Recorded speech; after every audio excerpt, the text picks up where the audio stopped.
Hello mga boss. Oras na para ihatid natin yung asawa natin. Kaso, may nag-message sa akin yung mga tropa nagyaya uminom.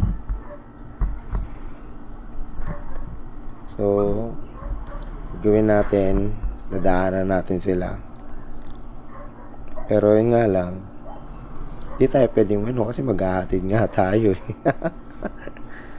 Kaya ito, hinihintay ko na lang si misis niyan. May lalabas na yan kasi papasok siya sa trabaho.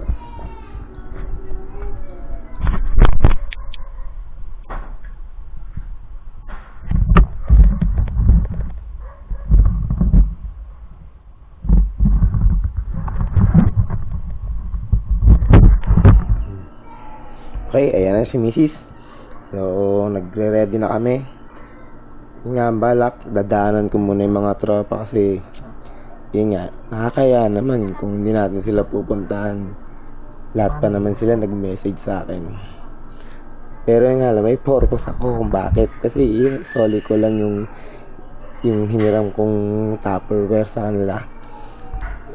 Baka akala nila iinom din ako kaya ako pumunta dun. Ayan na, nabot na sa akin susi ng bahay. Ready to go na. Waiting for misis.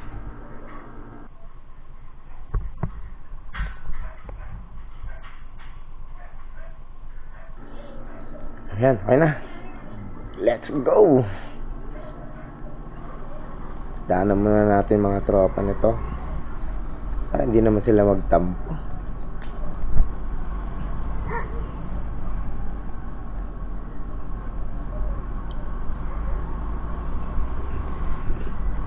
So ayan, malayo pa lang kita ko na sila nakapwesto na sila. Lagi yung pwesto namin, may tindahan kasi dyan eh. Ayan na sila. Boss, yung Tupperware boss. Bumaba ka dyan. Pasig pa to. Boss. So ayan, iniwan ko na sila. Pero meron akong magandang plano sa kanila kasi bala ko sana balikan sila mamaya. Titignan ko kung nandun pa sila. Bibili muna kami ni misis dito. Saka magpapa-cash out siya eh. Kailangan niya ng pamasahe din sa umaga. Hindi ko na kasi siya masusundo. Ayan yung nakita. Mga tropa ko din yan. Saka ito yung may-ari ng tindahan.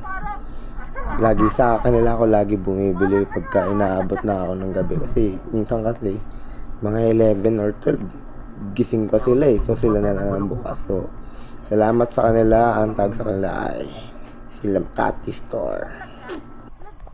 Nag-uutok ka lagi na. Mag-vlog ka. May record naman yan dyan eh. Oo. Vlog ko to.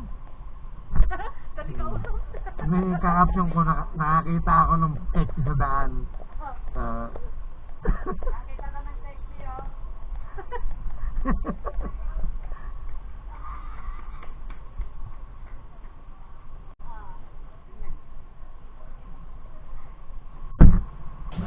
Okay, let's go na tayo. Wala na tayong... meron pa pala. May stopover pa tayo. Punta tayo sa gasolinahan kasi hindi aabot yung gasolina ko sa patutunguhan namin ni misis. Ayan, dire-diretso na kami. Hanggang sa gasolinahan.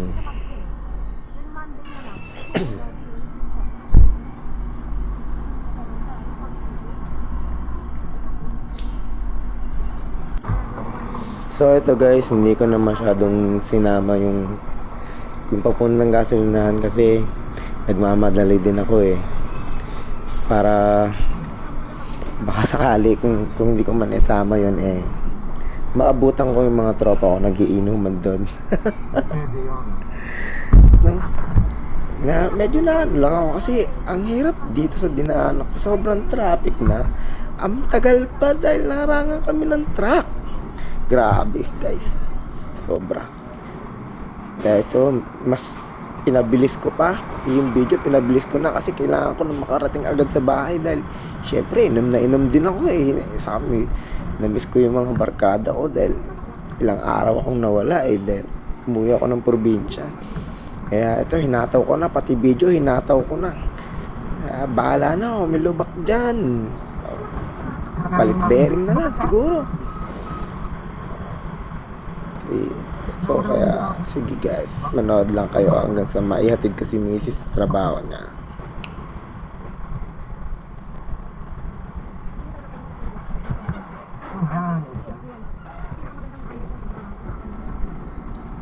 Grabe talaga lubak dito sa amin. Pag napunta kayo dito, nadayo kayo dito, ako, wag na kayong umasa magaganda kalsada dito kasi sobrang traffic talaga mga boss. Pasensya na pala sa mga basketball, makikiraan muna, nagmamadali lang. Eto na guys, hintayin nyo na kami.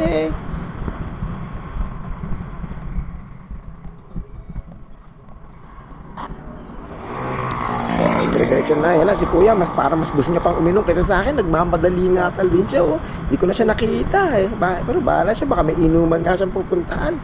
Eto na, sige na. Para mabilis na tayo makabalik. At para hindi rin magtampo yung mga barkada natin dyan. Eto na. Wake up. Okay guys, sige, nood lang kayo. Bibilisan ko na to kasi alam mo na, para makarating na tayo sa trabaho ni Mrs. Wala nang problema. Okay?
So ito guys, malapit na kami sa destination nila Mrs. Medyo kinat-cut ko na kasi sobrang haba ng binihayin namin eh. Dito nga pala nagtatrabaho si Mrs. sa Pasig, Meralco Avenue. Piling ka bukas, magkukomit ka bukas, diba? Ano siya, nurse siya ng call center. So, malapit na kami sa destination. Dito na kami rin maghihiwalay. Char! Okay ma'am, you're arrived. Dito na tayo.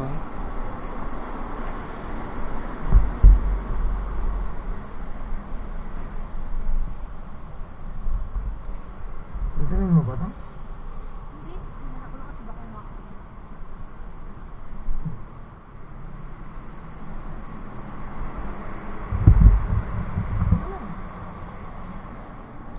So dito, medyo natagal na ako bago iwan si Mrs.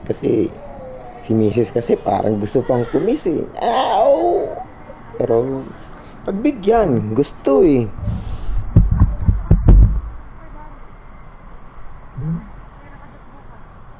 Hindi na.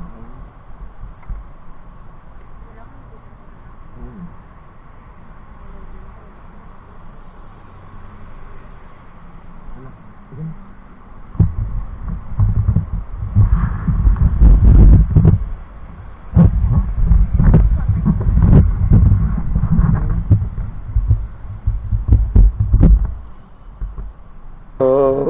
So ayan na nga, kailangan na namin maghiwalay ni Mrs. kasi malilate na rin siya. Kailangan niya na pumasok. Dito, ready na ako umuwi. Dahil, syempre, parang pumatak din ng oras ng mga alas 10 na to. Kasi halos isang oras din kami bumiyahe ni Mrs. Dahil sobrang layo nito sa bahay, sobra. Idol. Kaya, Ang pakay ko ngayon, titignan ko ngayon yung barkada kung nandun pa sila, kung hinintay ba nila ako. Kung hindi, mukhang aasarin na naman nila ako sa susunod na magkaharap-harap kami. Kaya ito na, hintayin na natin ang pag-uwi.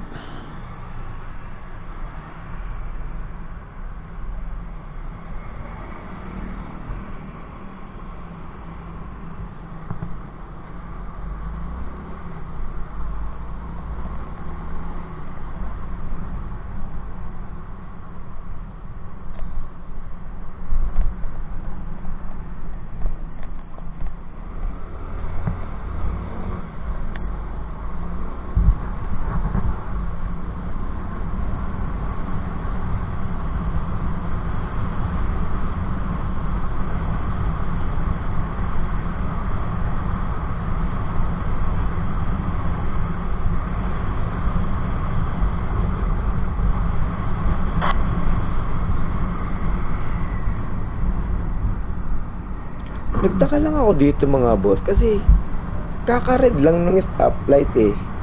Pero pagdating ko doon sa dulo, tignan nyo, parang ang bilis na green yan. Di ko alam, parang may ginamit na yata akong mahika dyan para, syempre, parang pumapabor din sa akin ng universe dahil nga may inuman ako pupuntahan. Sana may abutan ako mga boss.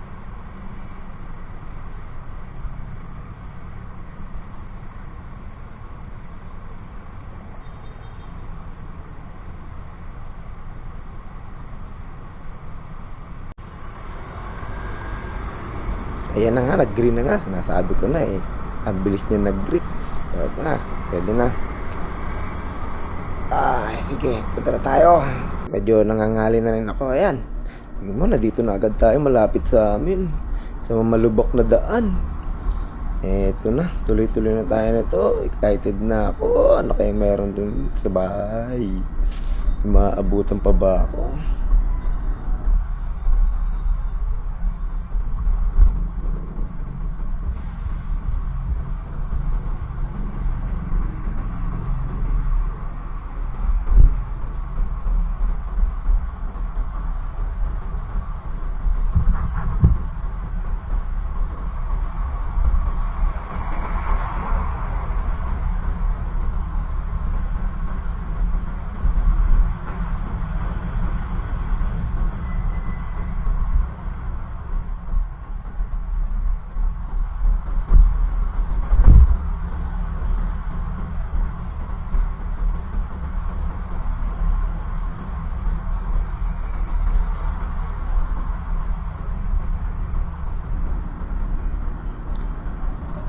Okay.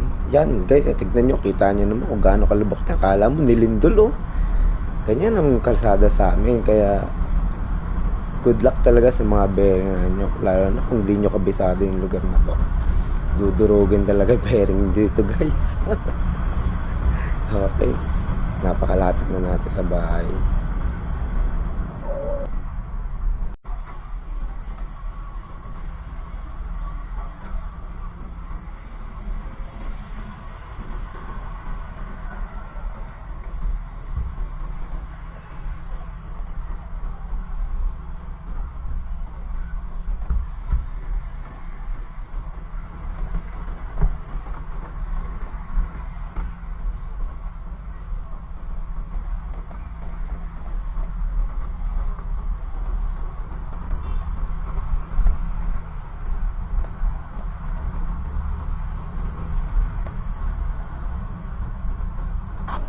Okay mga boss, kung kanina hindi ko na yung gasolina dyan nga pala ako nagpagasolina kanina.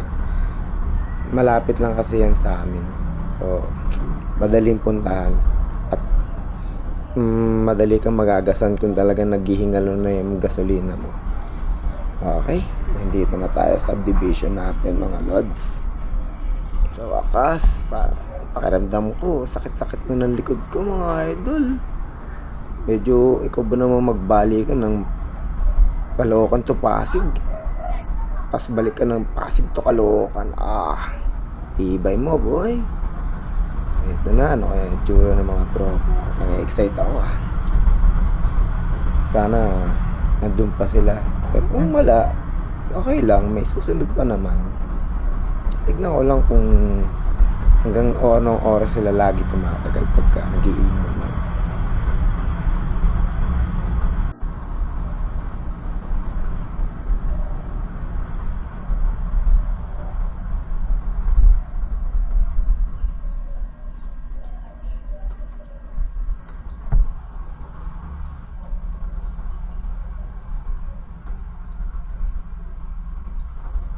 Okay, eto liliko na sana ako eh. Pero, alala ko, dun pa nga pala yung lamesa. So, daanan muna natin sila.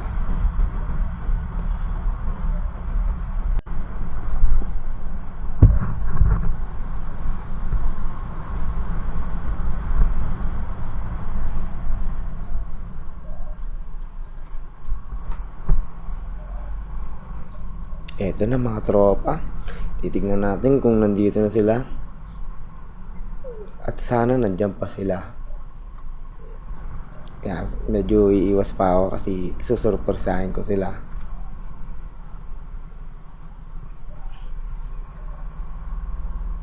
Yun lang. Diyan sila nakapwesto kanino. Sabi wala, tapos na sila. So, kailangan na natin bumelta at umikot pa uwi. Salamat nga pala. Dahil niyaya pa rin nila ako, yun nga lang, hindi ko talaga pwedeng patulan sila guys kasi alam nyo, may hatid natin si Mrs. Di ba lang magalit ang iba, wag lang si Mrs. Naku, mahirap yung mga idol. Yan ang wag nyong gagawin. Laging kahit magtampo yan, ihatid nyo pa rin. Okay guys, salamat sa pagsubaybay. Magpaparada na ako.